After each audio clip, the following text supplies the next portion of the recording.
Like, good to see you. So, I mean, Activision Blizzard is still in this whole other category. Like, it's almost 20 times bigger even than this Bungie buy. But I'm old enough to think Marathon when I think Bungie, which is really old. This is still an interesting property, right, for Sony? Yeah, I think Destiny is a huge game. It is a reasonable competitor to Fortnite and all the other mass social gaming experiences. You brought up all these companies. Marathon was a Mac game. Bungie started as a Mac developer. Yeah.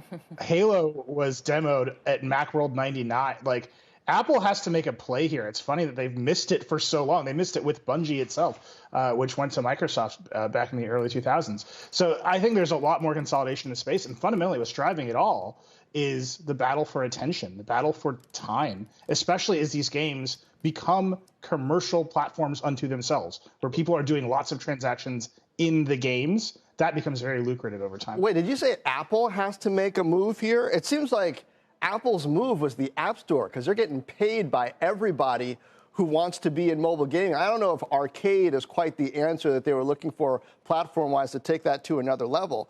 But, I mean, with the phones and tablets and all that stuff themselves, and haven't they figured it out? I think they figured out that market. I think they're making a huge investment in AR and VR. We've heard, and Verge has reported on multiple headsets in development that might be very expensive.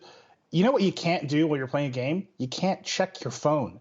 As long as the conversation's about Netflix and Disney Plus and streaming, yeah, Apple's still in your hand. You might be shopping and buying in-app purchases while you're watching the streamers.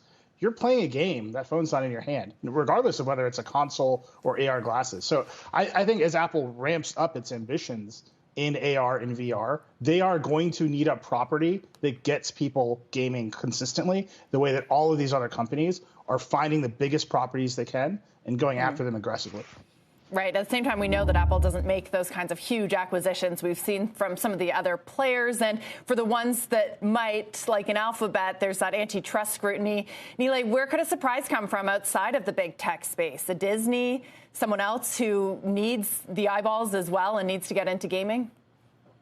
Yeah, we've already seen Netflix has ambitions here. That those ambitions are expressed somewhat cautiously, I would say. It's some games on Android.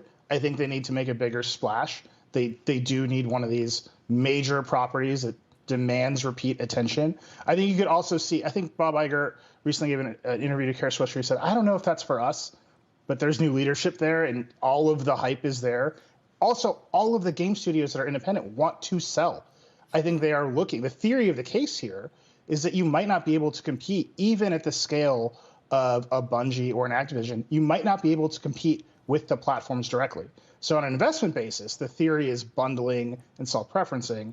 I think from an FTC or DOJ perspective, that theory is pretty dangerous, right? You can run a great game that people love and you still won't be able to compete.